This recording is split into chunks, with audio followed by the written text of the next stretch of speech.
welcome. Here I've got HTC Desire 20 Pro and I'm gonna show you the top tricks of its camera. So at first we have to tap on the camera button here to open it, and as you can see, for now we are in the standard photo mode. So let's see what we've got here, and let me start by tapping at the screen anywhere like that. As you can see here, we have access to this ring with this slider. So the ring, this is the focusing, we can focus anywhere we need, and by tapping a little bit longer on the slider we can change the exposure compensation, so we can make our picture before we take it just more bright or dark. As you can see, this is how it works. So this is really cool that we have this here. Now let's have a look how to zoom. We can do it by using two fingers like that, and we can get closer to the subject and also go back. Here we have also this slider. This is also the slider with the zoom, so the effect is the same. And now let's move to this settings bar, and let me start from the left. The first one button here is the flash, so here we can turn on the auto flash, so the camera recognizes when it's too dark. We can also turn it on every time we take a picture, and also turn it off like that. So this is how it works. Now let's move to the next one button. By tapping on this we get access to the camera timer, so here we can change the delay of taking picture, and we can pick 2 seconds, 5 seconds or 10 seconds of delay. So for now let me pick 2 seconds to show you how it works, and let me take a photo. And as you can see, the picture was taken with 2 seconds delay. So for now let me keep this turn it off, and let's go to the next button. By tapping on this we get access to the camera ratio, so we can change it easily. We can pick from 1:1 ratio, so this is the square one here. The next one is 4:3 here, so this is the original one. Here we have also access to 16:9, so this is a little bit longer one, and to the 20:9, so this is the full screen ratio of this camera. So this is how it works. This is really easy. Let's go back to 4:3 and let's focus on the next one button. Here we can turn on the HDR mode, so we can pick the auto HDR. The camera recognizes now when it's needed, and we can also turn it on every time we take a picture, and turn it off. So I suggest you to keep this turned on auto, so the HDR helps to improve the details in the brightest and darkest areas of our photos, and this is really helpful and make our picture just more beautiful.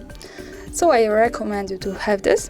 And now let's move to the next one button. By tapping on this we can turn on some beauty mode, and as you can see here we have access to this settings bar, and we can turn on the auto beautify mode. We can pick the smoothness, so when we take a portrait we can adjust by using this slider the smoothness, the brightness of the face.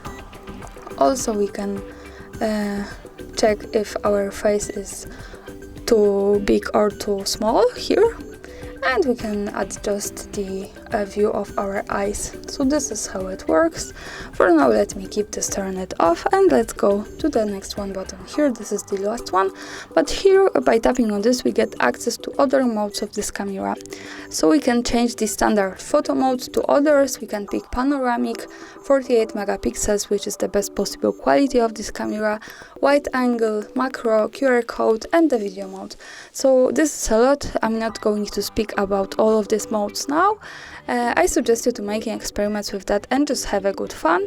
Now let's move to this button at the center. When we tap on this we can open the advanced camera settings, and let me start from the beginning. At the first place we have the grid lines, so by using this button we can easily turn it on and turn it off like that. This is how it works.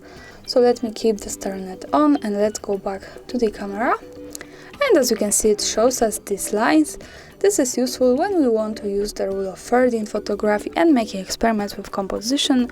Also remember that these lines are not visible at the real picture, so when I take a photo here at the center, and when I go to this button in the right corner at the bottom, so this is the quick access to the gallery, we can see these lines at the real picture. These lines are only to help us taking better photos.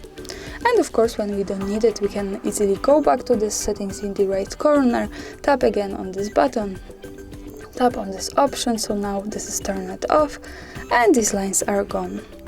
So let's go again to this advanced camera settings, and let's move to the next one option, geotag photos. By using this button we can also turn it off and turn it on like that. So this is option that allows us to save location info of our pictures.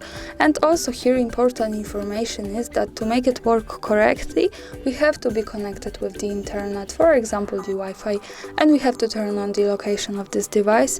So remember about these two parameters when you really want to save the actual location of your picture. And now let me keep turning it on all of these settings, and let's go back to the camera again to take another picture.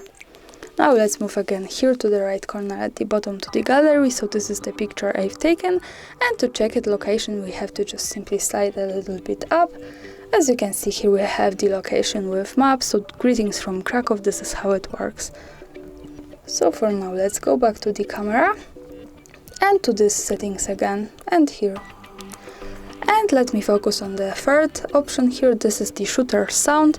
So by using this button we can turn it off and turn it on like that. So this is how it works here. Also the next one option here is correct lens distortion, so also we can turn it on and off like that by using this button.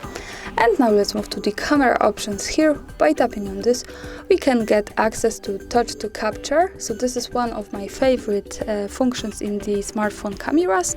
When we have this turned on like that, we can take a picture anywhere at the screen we touch it. So let's go back to the camera, and now I can take a photo anywhere where I want, so I don't have to use this button. So this is really cool here.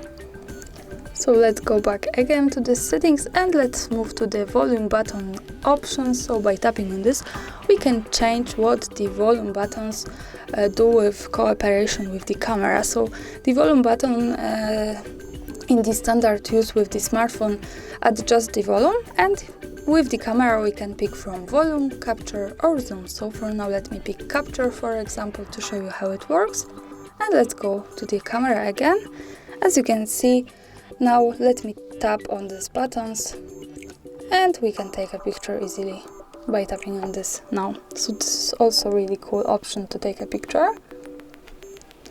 And after turning on all of these settings and managing them, sometimes we want to go back to auto settings, and we can do it by tapping on the last one option here, so reset to default. And as you can see we want to restore the settings back to the default, and yes, so now it all came back to the auto settings. And that's all, thanks for watching, subscribe our channel and leave the thumbs up.